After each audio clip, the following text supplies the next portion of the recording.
Bom dia, este é o Pão Nosso de cada dia, dia após dia. Sábado, 18 de março de 2017, a meditação na palavra vem no livro aos Coríntios, a carta de Paulo, que escreveu aos Coríntios no capítulo 2. E eu, irmãos, quando fui ter convosco, anunciando-vos o testemunho de Deus, não fui com sublimidade de palavras ou de sabedoria. Então, a primeira coisa que o pregador, que o apóstolo, que o servo de Deus deve fazer é anunciar o testemunho de Deus. Qual é o testemunho de Deus? Ele está se referindo ao seu encontro pessoal com Jesus Cristo, que é narrado nos evangelhos.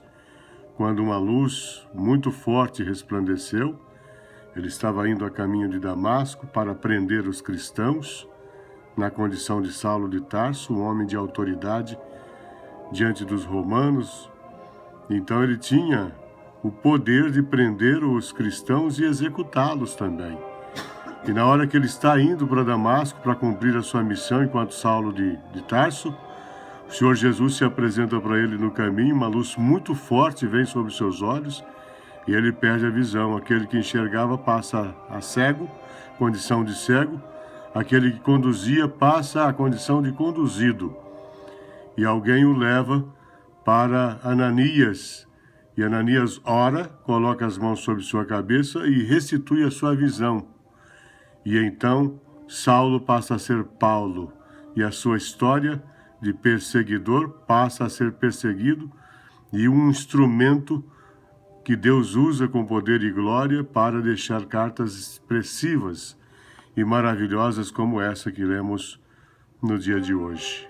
Nesse versículo 1, ele avisa que quando ele foi ali na igreja em Corinto, na outra igreja que ele foi visitar, ele não foi com sublimidade de palavras ou de sabedoria, quer dizer, aquela eloquência, não preparou um sermão, mas ele foi para dar testemunho de Deus, para falar do seu encontro com Jesus, para falar de Cristo Jesus e da salvação, o motivo pelo qual Jesus veio a essa terra, que muitos não entendem.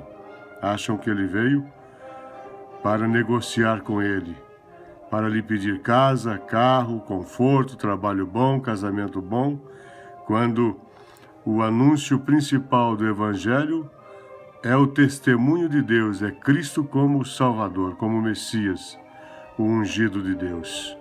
Porque nada me propus saber entre vós, senão a Jesus Cristo e este crucificado. Então veja, foi o que ele fez, se propôs a saber entre os irmãos a Cristo, conhecer a Cristo crucificado, que foi morto pelos próprios irmãos, pelos judeus, levado ali à cruz naquela situação constrangedora, de humilhação, a coroa de espinho. Bendito é o nome do Senhor quando cuspiram em sua face, todo o sarcasmo, toda a ironia, tudo que o Senhor Jesus passou ali na cruz. Bendito é o nome do Senhor. O vitupério, como Paulo se referia a essa passagem, a via crucis, dando a entender que todos nós passaremos por momentos difíceis na vida para percorrermos o mesmo caminho que ele deixou para nós, o caminho da cruz.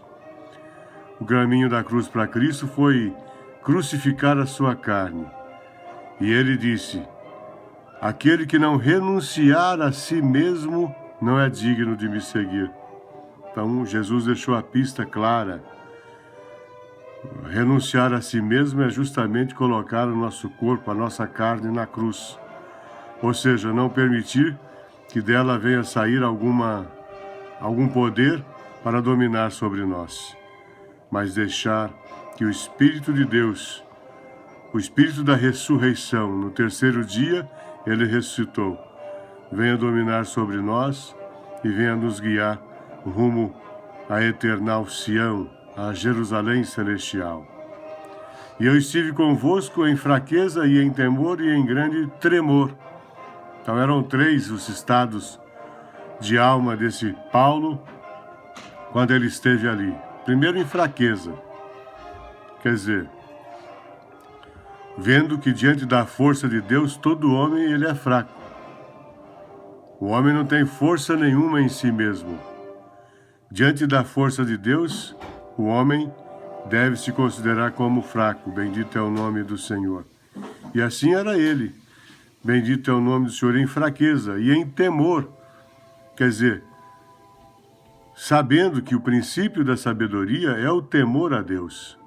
Temendo a Deus, bendito é o nome do Senhor.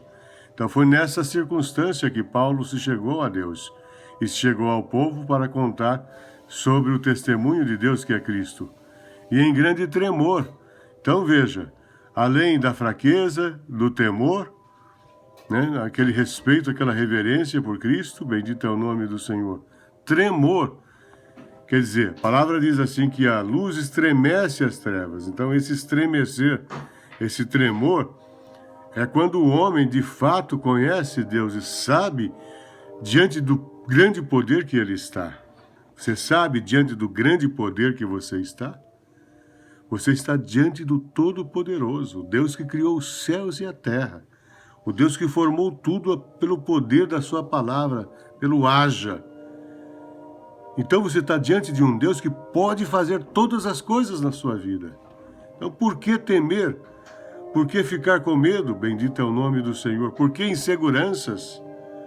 Creia nesse Deus maravilhoso.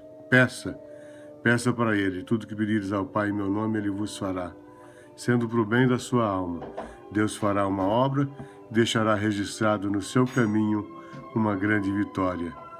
A vitória que vence o mundo, a nossa fé e a salvação que vem por meio dela.